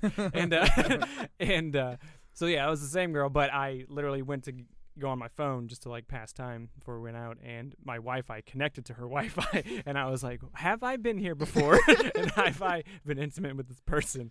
And I had. Wow. I don't know if I buy the party story, because who gets the Wi-Fi at an apartment at a party? Why wouldn't you? I don't think if anybody came over here. Leave him some dignity, okay? No. I'm saying this because it's 100% true. I went there, friends of friends, blah blah blah. I was drinking, blacking out as I wanted to do, and you are very charming when you're blacked out. It's so very true. Maybe you just charmed the Wi-Fi password out of some random passerby. No, if you go to a house party, one of the first, especially because I have shitty service, you go, "What's the Wi-Fi?" Do you not do that? Yeah, some places you'll go and they'll actually have the guest Wi-Fi password written on a chalkboard or something. Yeah, that's she didn't fair. have that. I have that, so that's fair. Exactly. I don't have that many guests because I'm paranoid as hell, but sure. Very true. But no, so that story did absolutely happen to me. Yeah. How dare you, Dan? It's funny because I had my notes open and that was right on the one. I saw you look at my phone 6 times. I don't comprehend. I can't read. All right, so Michael. Yeah. All right, so either AJ or I were in Afghanistan on a patrol, and right as our gunner is putting in a fat dip in his lip, proclaiming that whenever he's had a dip in, he's been safe from harm. Yeah. Moments after making that statement, gets shot in the cheek, blowing his fucking dip out of his lip. Wow, okay. And needing to be medevac for being shot in the face. Now, are you talking like a battalion gunner or your machine gunner for the patrol? Well, no. The actual gunner, the warrant officer. Oh, no shit. Okay. Yeah, the unicorn himself. Yeah, the unicorn himself. Okay. So, was that my patrol or was that AJ's patrol? And remember, this is a direct reflection of the leadership provided by that individual. I don't know. I'm going to guess Dan. Erroneous. AJ, would you like to tell the story? Yeah. Yes, we had a regimental commander, or a regimental gunner, sorry. And himself and the battalion gunner came out. And the battalion gunner was cool as hell. He came out to our patrol base. It was just my squad out in the middle of nowhere in Sangin. And the battalion gunner was telling us all kinds of stuff look, fellas, I don't care if you're in your tidy whities. When a gunfight happens, just throw your kit on and go. Right. Your cami bottoms aren't going to save you from gunshots. And then he said something about if you're fighting over the top of a HESCO and it's the middle of the night and you just throw your helmet on, as long as the part of you that's over the exposed to the enemy's armored, who gives a shit? Okay. He's trying to be one of the boys, I guess, trying to connect with us sure. and still make a point about PPE being important, but making the judgment call. And then the regimental gunner was kind of a jerk. And at some point, he just puts this fat dip in his face. And he's like, you know what? I'm going to put this dip in because anytime I got a dip in my mouth, they know I mean business, and they don't want none. Puts the fat dip in, opens his mouth to say something stupid, and the round goes right through his cheek and out the front of his mouth.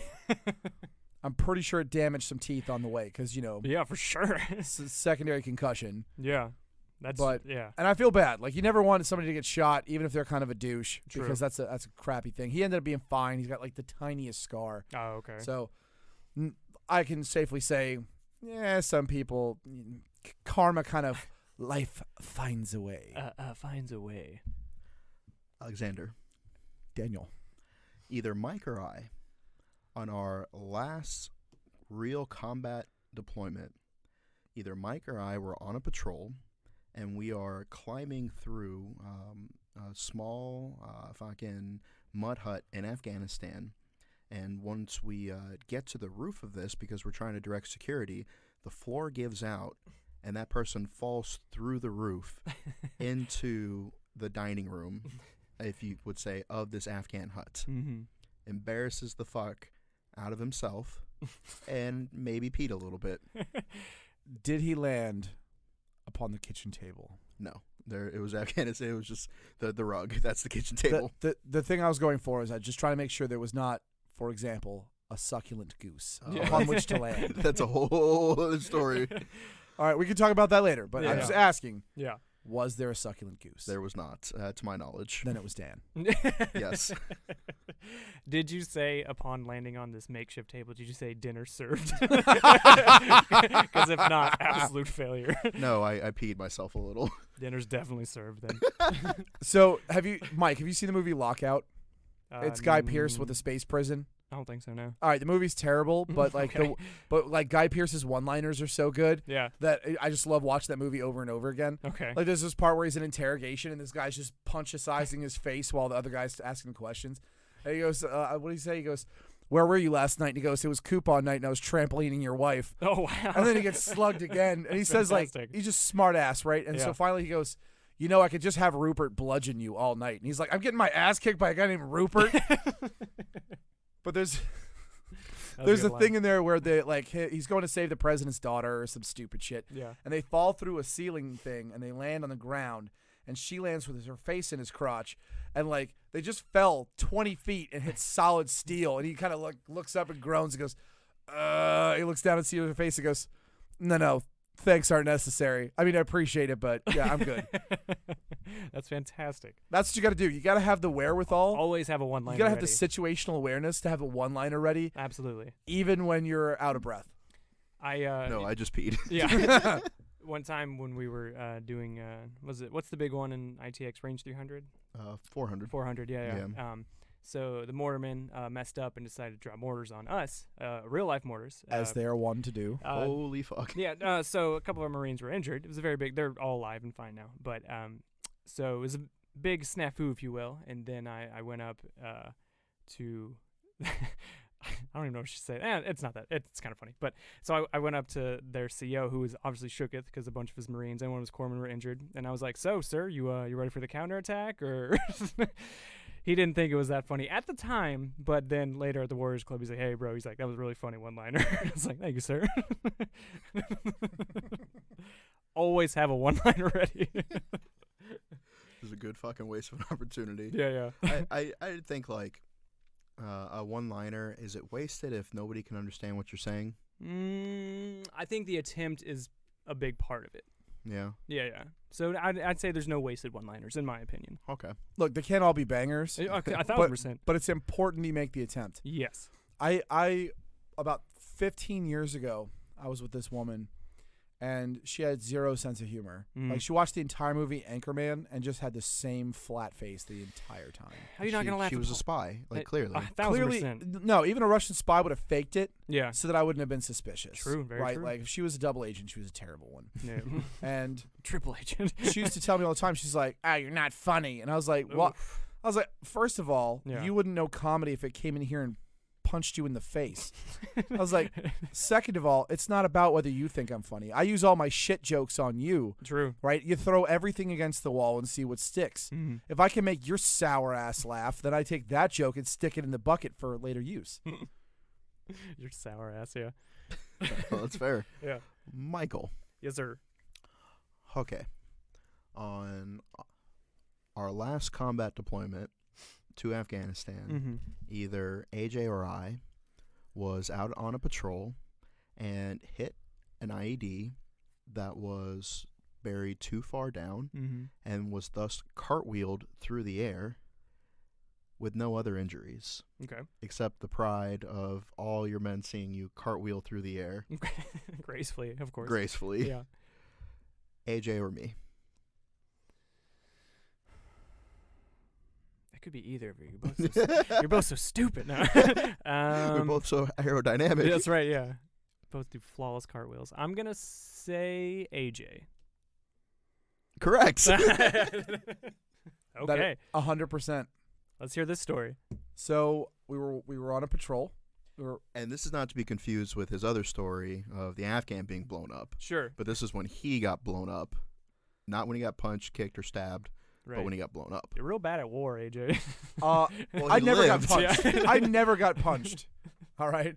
I got shot, stabbed, blown off, and booted off a building. But Yeah.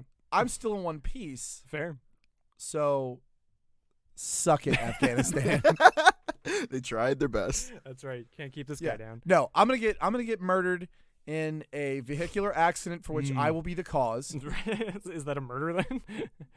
Sure. Yeah. Right? Because you're depriving the world of more of this. Yeah. Oh, that's fair. That's an that's- absolute crime. I agree. That's what we need. We need more crispy white guys.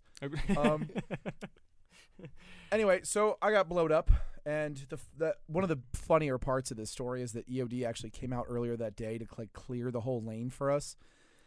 That's the most unbelievable part of the story is that EOD was ready and available. But Oh no, we called them 2 days in advance. Oh, there. Okay, that's fair. That makes Took more them sense. 2 days to get there. We went outside at 5 a.m. in the middle of the Afghan summer. There's a swamp with a very, very thin road snaking through it, and the road is like mostly sand, so you can't put a 7-ton on it or it'll sink. Okay. So you have to walk all of your shit the 300 meters from one end to the other. So EOD comes out because we had a lot of shit we had to carry. EOD comes out, they clear as much of the area as they can. The IED was under where the EOD team leader was, standing the entire day. We were there from fucking 5 a.m. to noon. Jesus Christ. And the EOD team leader was standing there just fucking around the whole time. He didn't actually step on the pressure plate clearly, but you know, one of my guys did. Yeah. And then I'm the one that went, ah. So what did that feel like for those who have never been blown up? Right, yeah. Because like in the limited experience I have with being blown up, it's kind of like maybe like a vacuum around you. You know what I mean? And then you're very disoriented, and you're like, what the fuck? Yeah, it's a lot of dust and dirt. Yeah. Yeah. Then sometimes you're like you honestly sometimes like you don't even realize that you've been taken off your feet. Yeah. And then sometimes you're immediately informed that you were taken off your feet. Yeah. With a thud. You meet the ground very abruptly. That's right. I will say it's a couple of months after the Afghan soldier got blowed up. And so there was a time when I was laying on the ground face down with my pack on top of me. And I could hear my staff sergeant trying to micromanage because he was a prick. And the one I had at the time, he got replaced a couple weeks later because he had to go home for an emergency that turned out to be okay again. Oh, nice. Everything's fine. That's good, I guess. But I got a staff sergeant after that looked like Lurch, and he was the best staff NCO I've had in a long time. Yeah. But I didn't have him on that patrol. I had the micromanaging prick. So I'm laying there, and all I could think about in my head was trying to reach down and make sure my junk was still there. Sure. So I could give the fawns and be like, hey! 100%. Anytime anything even remotely happens to me, even if I see it on an ISR feed, I grab my junk. Yes. The first thing 100%. any man does when they see an explosion yes. that where a person is involved, they instinctively reach down and make sure their junk is still present. Very true. Very true. I could work with no legs. I could work with no arms. If my junk's gone, nah, mercy Eyesight kill. or testicles. Like, if I lost my eyes but I still have my dick, leave me be. Yeah. Vice versa, leave me be. But if I lose my eyes and my dick, the squad SOP was to kill old Sergeant Sharp. That's fair. I'm with AJ on this. Like, no dick, no mic. Just yeah. Michael Ironside in what the hell was it? Starship Troopers. Yeah. You know what to do. Exactly. Now, you saw that recently the VA, it was either the VA or the British VA, but they did a penis transplant for a guy who had his shit blown off. I did see that, yeah. So with that knowledge, would you still want to be put down if you lost your dick? 1,000%, yes. Yeah? Yes. I don't want to wait for modern medicine for some fucking doctor nerd to be like, I figured it out. Like, I want to be put down. I don't have time. No consideration for your lady. Just end me. In me, yeah, 100%. You don't have to tell her that. She's like, kill the boy. Yeah, kill the boy. That's right. Well, that's the boy. Oh, I told that story at work, by the way. That's a great story. And like all of the veterans in the room were like, "Ha, that's fucking hilarious." Everybody that wasn't a veteran in the room was like, "Oh my God, did you?" And we're like, "No, clearly not. I'm not a war criminal." And so, for those listeners who have not heard that story, Mike, you want to take us through it? I mean, we're not one to rehash old stories, but essentially, the wave top it. One of the guys they had a patrol they would do. They did it a bunch of times, but the same thing always happens. This fucking obnoxious kid always throw rocks at him. So finally, team lead was like, "Hey, get the village elder over here. Like, this kid's fucking up our shit. Keeps throwing rocks. He's a real piece of garbage. Like, could you do something about it?" And he's like, "Okay." Terp talks to him. He goes back. They like sit the boy down and stuff, and then the village elder comes back over and he's like, "Okay, like roughly translated, okay, we've talked about it, you can kill the boy. Which apparently, like, obviously was not the mission there, but the Marine was like, no, what the fuck, no. Definitely not. We're asking you probably keep him inside, stop throwing rocks at us, but we're not going to kill him. Maybe throw a sandal at him. Yeah, exactly. Some shit. Yeah, throw a chocolate his way, see what happens. Okay. So to end this segment out, Michael. Yeah. Wait, who did I ask the last question to? Me. You asked the last one. Yes, last one to him. Yeah. Okay, AJ. Daniel. On our last combat deployment to Afghanistan, either Mike or I had a female interpreter who was of Mike. End of story. Let me finish. I had a female interpreter who was of Middle Eastern descent get busted for hooking up with one of the Lance coolies in their platoon. Me or Mike? I'm gonna let you finish, but Mike. Nope, it was me. It was him. Yeah. Yeah. Yep, we had a female terp who was attached to our FET team. She got busted for hooking up with one of the Lance coolies. Mm-hmm. And, like, I will say he was a good-looking guy, but kind of a bit of a dud in the personality. Well, that's fair. You know what I mean? Like, I remember one time this female Marine was vexing about how she couldn't control herself around grunts because you get back from patrol and they're, like, dirty, and, like, they take off their Kevlar and they're, like, their hair was, like, stuck to their forehead with sweat, and, like, that, like, really did it for her, you know? Wow, like, okay. You know, just, like, a dirty, A sweaty man's man. man. Yeah. Apparently that did it for the terp. That's what's up. And she got posted back to Camp Leatherneck, which, fun fact, the camp commandant told me that he sent back, at least 7 females a month for getting pregnant. I could see that for sure. Yeah, we were talking to some people who have spent some time over at Leatherneck, and apparently, like, they were fucking the entire time. Oh, yeah. It's a big party. Yeah, like, gals, and it's, like, female service members, female contractors, like, female terps. The Navy has a lot of that going on, too. And Yeah. I'm not hating, right? No, sure. I mean, people be fucking. Yeah, yeah. If you want to do your thing, right? No value judgments there. But, yeah, once a month, there's a helo that comes into most active battle groups, and they'll drop off all the not pregnant ones and pick up all the pregnant ones. Yeah. The old pregnancy switch. Oh, my. So if you're a female and you're deployed, fucking wear a condom or some shit. Yeah. Like, Well, and the guys, too. Like, let's be fair. You know what I mean? oh, I mean, at the end of the day, like, I mean, you're absolutely right. But at the end of the day, like, you know, we all know guys with deadbeat dads. Like, at the end of the day, like, she's going to be the one responsible. Yeah, that's true. Nobody cares about her uterus and, you know, her all that as much as she does. Sure. So, like, that's like, if you know, not to say anything about, you know, people's personal judgment and stuff, but if you're in a situation where you could lose your job by getting pregnant, Yeah. like, take some precautions, you know? Like, Jesus Christ. Yeah, no, I feel you. And the worst part about that is when we were on our way back out, I was back at Leatherneck, and I was with, you know, some Marines, like this one female Marine I knew from high school, a couple other Marines in my unit, and we're all at the Green Bean, and this fucking female terp walks up and starts hitting on me. Nice. And, like, my staff sergeant was right there.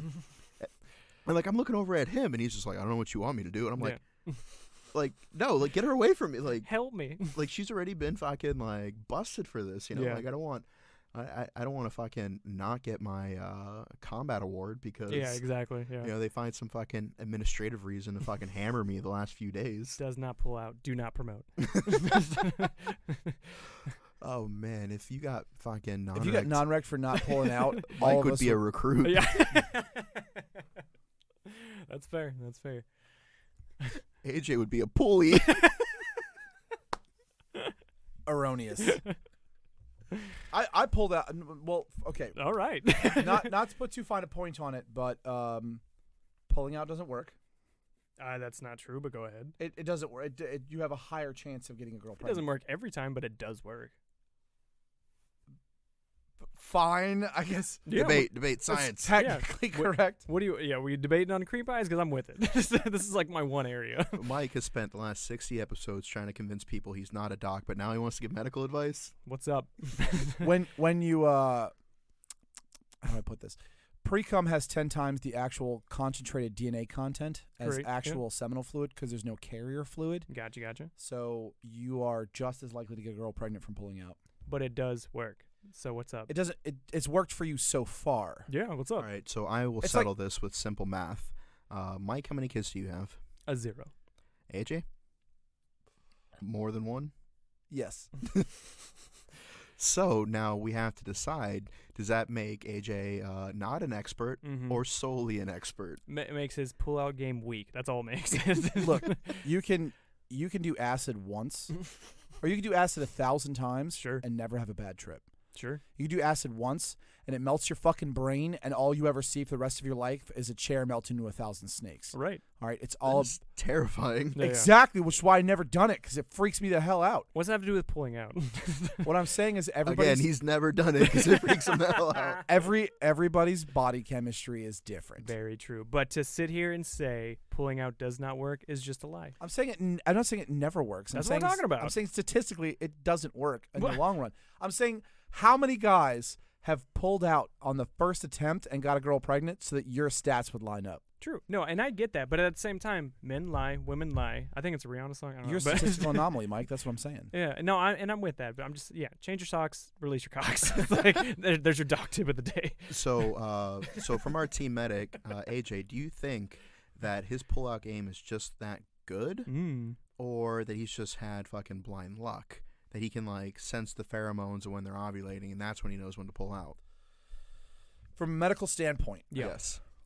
once you are erect, you are emitting pre-cum, pre-seminal fluid. So dumb luck, or is he a genius? I'm saying that if he's hard enough to get in there, it's got to be statistical luck. Like it's not about pullout game. It's not like you can sit there and mathematically calculate the depth you can go. Well, it is. I was going to say, If you know where her cervix is and you don't go far enough to penetrate past that, sure, that works fine. But I know you're not built like a hamster, so I know that that's not the case. True. Right? Now the question would be, Mike, are you a dripper or a sprayer? Sprayer. Sprayer? Mm-hmm. All right then. Yeah. So now would you say it's more like a fountain or more like ropes? It's fountain. Yeah, fountain. Like I don't Scary see Movie? ropes. Yeah. No, not quite. Not quite. No, it's definitely more fountain. Yeah. Is it like a super soaker filled with thick milk? Oh God. like the.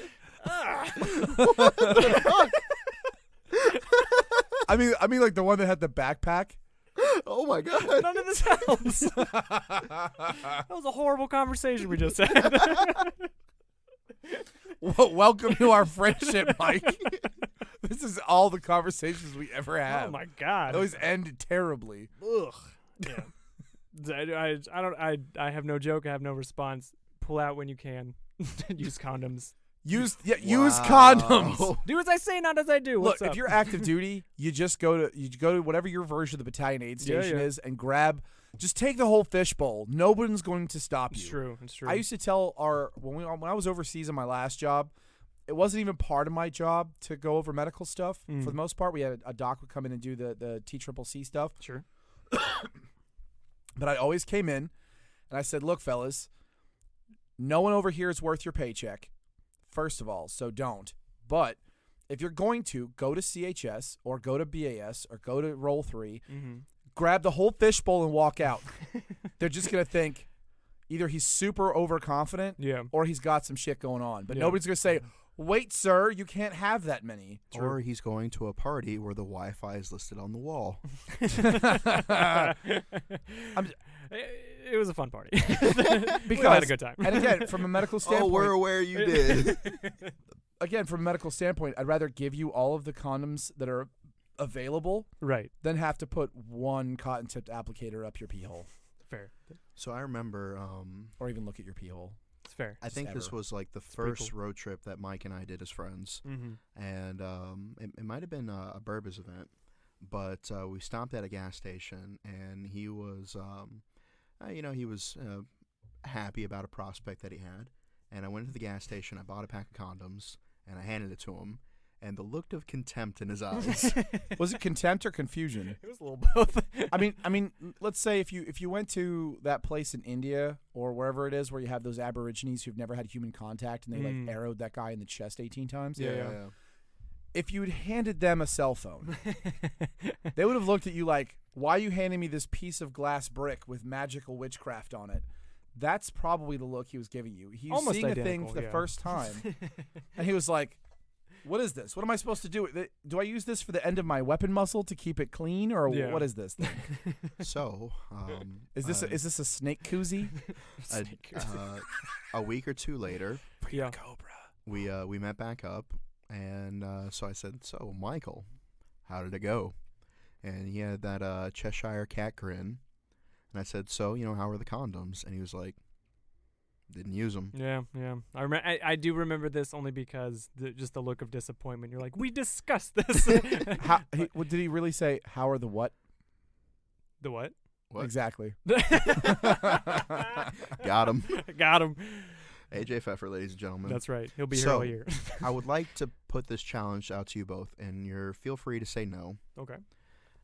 If we issue out a challenge that if we are able to sell out of all our merchandise on our website, popsmokemedia.com, Mike Sensi and Alexander Pfeffer will do something they've never done before in their life. Pull out. I don't like this game. Look, I've got a process that's been working for me for 36 years. Yeah. I'm gonna keep doing that process. Okay. Like, you don't change the defense strategy mid-game unless it's not working for you. Bill Belichick may be boring, but he wins championships. That's what's up. So AJ's out. Mike? No, definitely no. He just said no. It's a hard no. I couldn't be more specific in my no. I mean, the Belichick reference alone should exactly, yeah. Okay. Not no, but fuck no. Would you be willing to wear a condom if we sell one T-shirt? Am I a joke to you? Wait. Hold on. Back up. I would be 100% willing to wear a condom. Yeah. If we sell out 50% of our stock. Ooh. Okay. Now, did I say I'd wear it during a sexual activity? Gotcha. Semantics, you stupid idiots.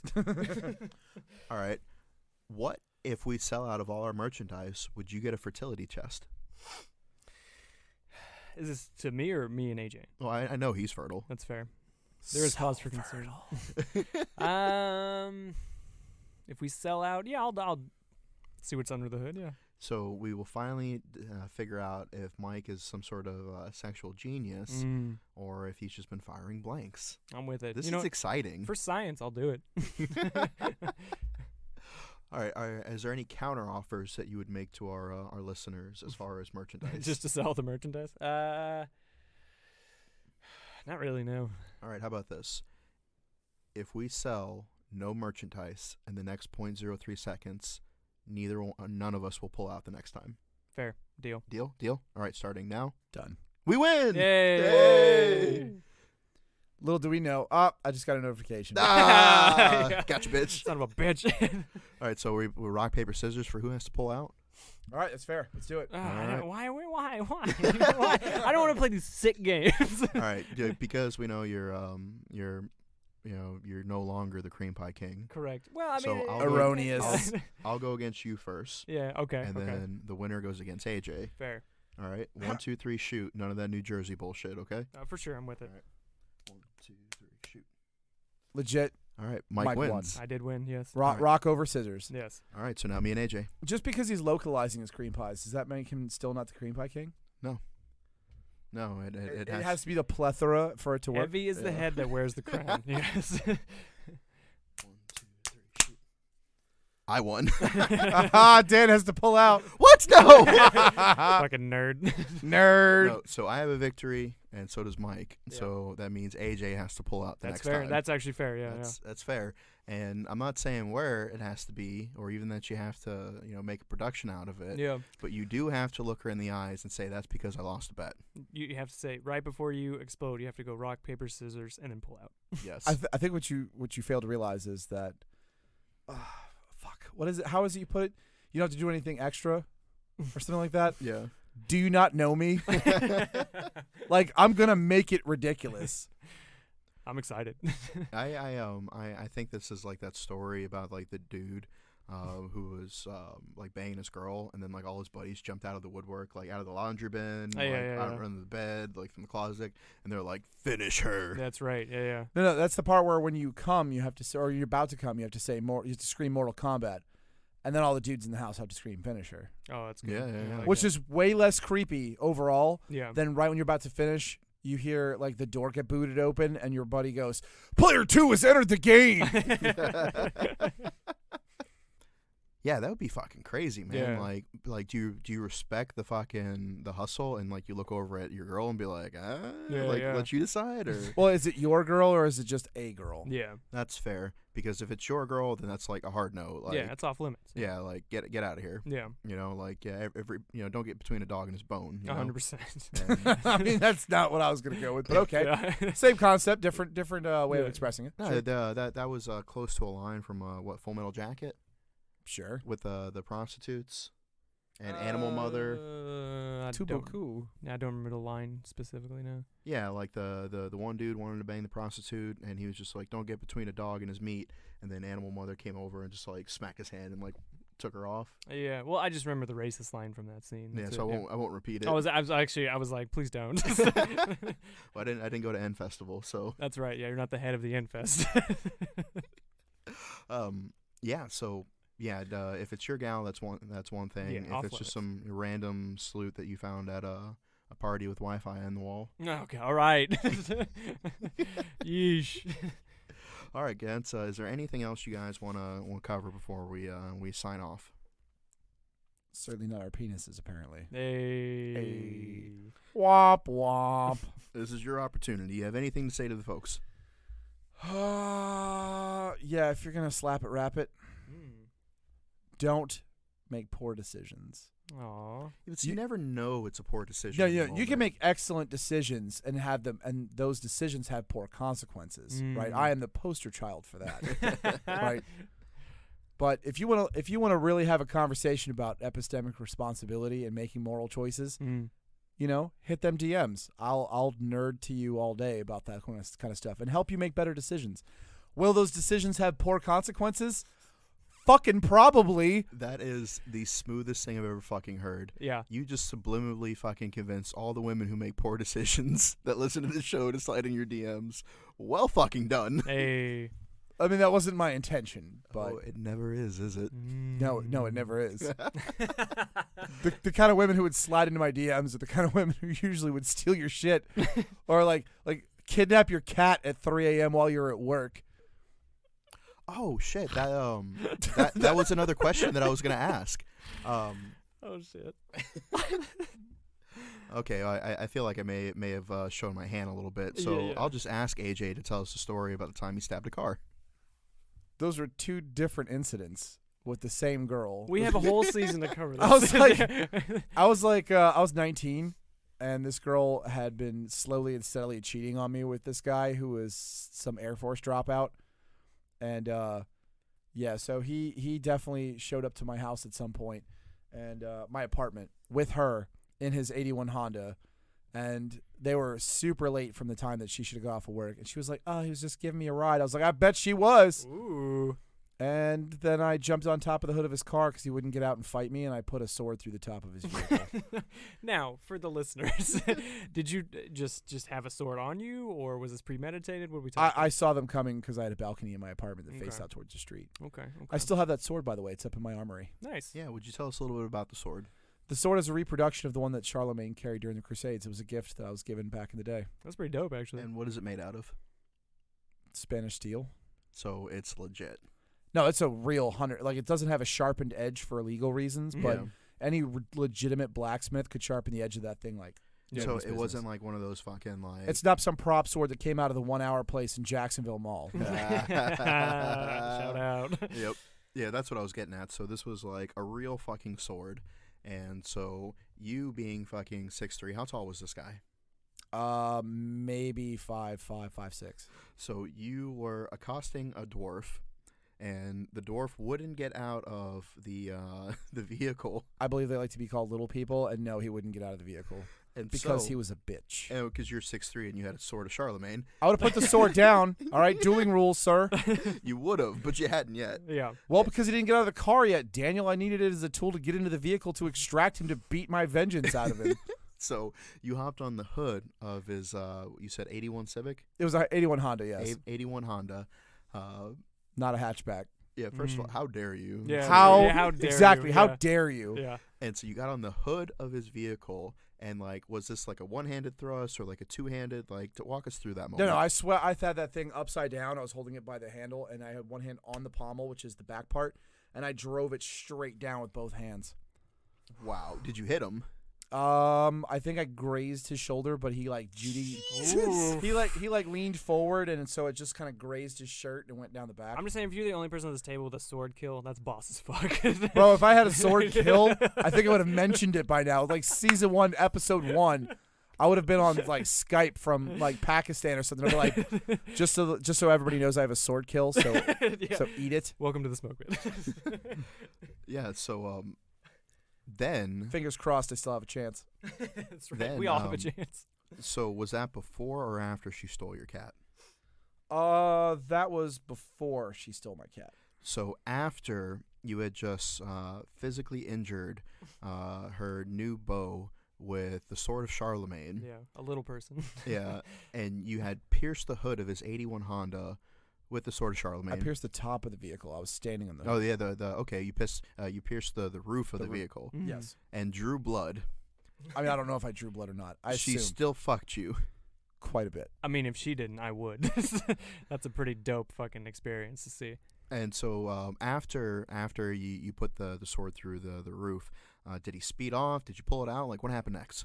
Well, he screamed a lot. It was mostly incomprehensible nonsense. Like, you madman, why are you attacking my vehicle with the Well, sword? Yeah. Look, I know how vehicle dynamics work, and I know that once the shock wore off, he was going to just hit his gas or hit his reverse, and I was going to be, man versus car, Yeah. man loses. True. Like, that's simple math. So I withdrew the sword, hopped off the hood, once again challenged him to fight me, Yeah. and then he sped off while she sat there looking at me like I was the asshole.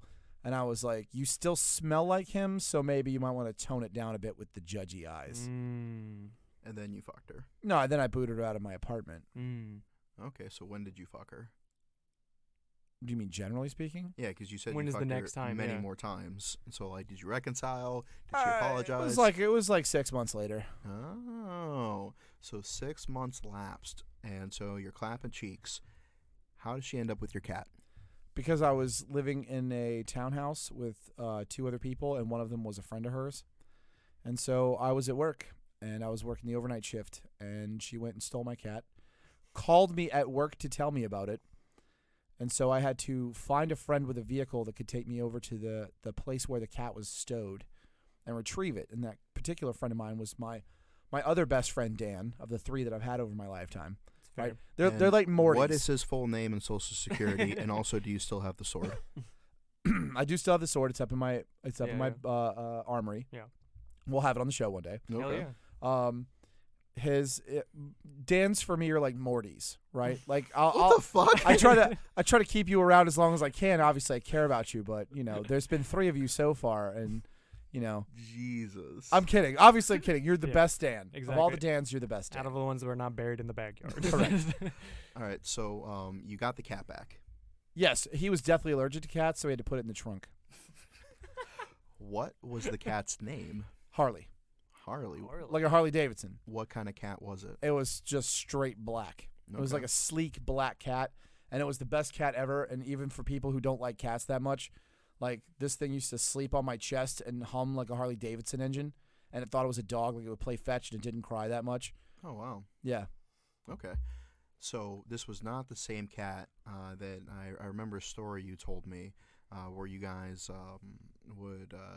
would wax your parents. Oh no, that was Max. Okay. Do you want to tell that story, or is that too buku? No, that was fine because Max was either indifferent or enjoyed it. I don't know which, but he was not against the idea.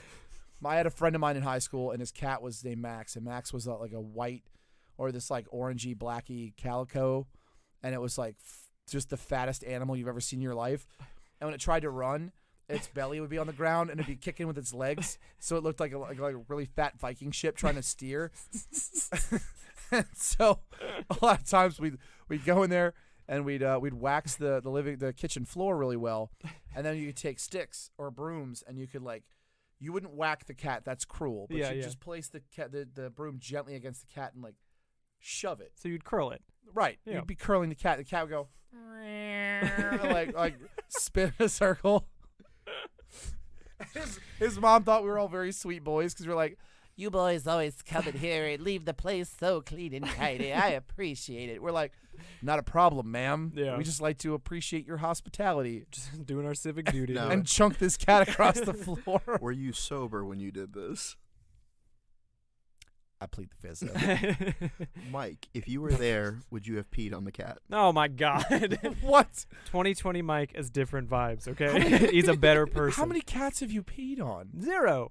Chihuahua's a different story. Well, Chihuahuas deserve it. Agreed. That's Now, like a rat with a dog name. Fuck yes, it is.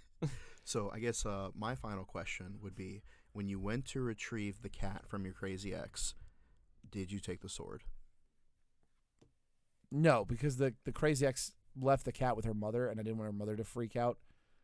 So I went over there just regular, and it was like 4 a.m, man. I was like, ma'am, I apologize for you getting in the middle of this. Like, I'd known her for a long time, so it wasn't weird for me to just show up or whatever. But I was Right. like, I apologize. Oh, really? Not like that. She was not. But She I was couldn't like, pay for the pizza. again, I was a teenager-ish. Nice. So I was just like, ma'am, I apologize for getting in the middle of this, but can I have my cat back? And she was like, sure, no problem. Like, she was cool about it. Yeah. And she was like, I understand how this goes. I know how she is. And that was the end of it. Mostly. Then she called me back like 2 days later. She's like, you scared my mom. And I was like, your mom wasn't scared.